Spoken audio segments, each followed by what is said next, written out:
আজকে আপনাদেরকে একটা আনন্দের সংবাদ দিচ্ছি আমি। বিভিন্ন সময় আমরা অনেক উদ্যোক্তার গল্প শুনে থাকি এবং আমরা প্রত্যেকেই অনুপ্রাণিত হই। আমরাও হয়তো বা তাদের দেখা দেখে উদ্যোক্তা হব। ব্যক্তিগতভাবে আমিও আপনাদের মতো অতি সাধারণ একজন মানুষ, সকলের মতো, বরং আপনাদের চাইতে আরও বেশি বলা যায় যারা আমার ভিডিওটি দেখছেন। সাধারণ একজন মানুষ, মাদ্রাসায় খিদমত করি, এতটুকুই আমার পরিচয় বলা যায়। তো অভাব অনটন সার্বিকভাবে যে পেরেশানি বলা যায় সকলের মতো আমার জীবনেও আছে। এর মধ্যে মাঝে মধ্যে কিছু কিছু ঘটনা আমাদের সামনে এমন আসে যে ঘটনাগুলো আমাদেরকে ভীষণভাবে অনুপ্রাণিত করে। গত কয়েকদিন আগে এক ভদ্রলোক আমার সাথে সাক্ষাৎ করেন। ব্যক্তিগতভাবে তার সাথে আমার যে খুব বেশি ঘনিষ্ঠ সম্পর্ক পরিচয় এমনটিও নয়। তিনি আমার কাছে পরামর্শ চান যে তিনি বিজনেস করবেন, সার্বিকভাবে তিনি অনেক অভাব অনটন এবং বিভিন্ন পেরেশানিতে ডুবে আছেন। কিভাবে তিনি এ থেকে উদ্ধার পাবেন এটার ব্যাপারে পরামর্শ চান।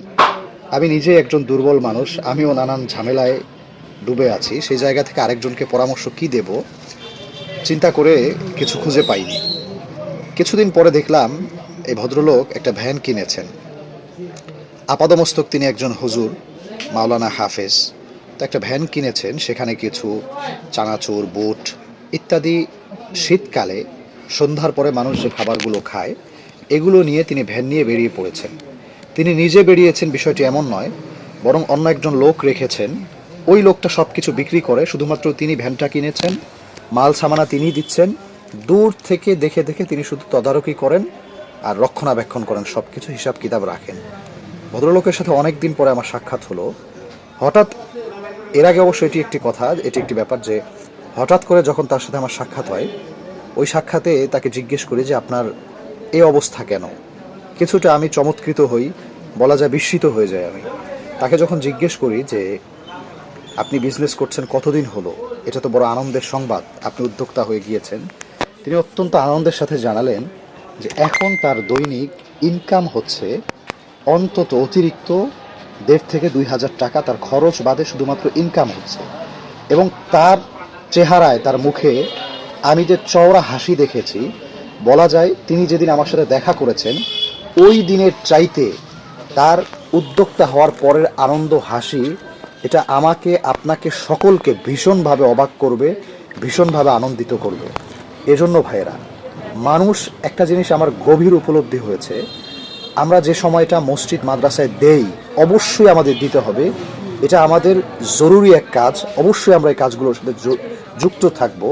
কিন্তু এর বাইরে আমরা কিছু কিছু সময়গুলো অনর্থক যে ব্যয় করে ফেলি, এ সময়টা চাইলে আমরা যদি এদিক সেদিক, অর্থাৎ একটু পরিশ্রম করি, একটু মাথা খাটাই, তবে দৈনিক আমাদের এক্সট্রা কিছু আয় উপার্জন করা খুব একটা কঠিন না। এজন্য সকলের কাছে অনুরোধ থাকবে, প্রত্যেকের মসজিদ মাদ্রাসার পাশে আসলে আলাদা ইনকামের সোর্স হওয়া উচিত, আলাদা চিন্তাভাবনা করা উচিত। কারণ এ সমাজটা এত কঠিন, এত ভয়ঙ্কর, এত পিচ্ছিল্য কাঁটাযুক্ত এক পথে আমরা চলছি, অর্থকরীর ভীষণ প্রয়োজন, ভীষণ জরুরত। এজন্য সকলেই যদি আমরা নানান ব্যস্ততার ভেতরে কিছু কাজ করি, আশা করা যায় ইনশাআল্লাহ আমাদের মুখে যে হাসি এটা আরও চওড়া হবে, আমাদের জীবন অনেক সহজ হবে। সর্বোপরি কথা হলো, কেন আমরা আমাদের ইনকামের সোর্সকে বাড়াবো? কেউ যদি তার জীবনকে এভাবে বেছে নেয়, সাদাসিধে জীবন অবলম্বন করবেন, আলহামদুলিল্লাহ, এটা খুবই সুসংবাদ এবং সৌভাগ্যের ব্যাপার কেউ যদি বেছে নিতে পারেন।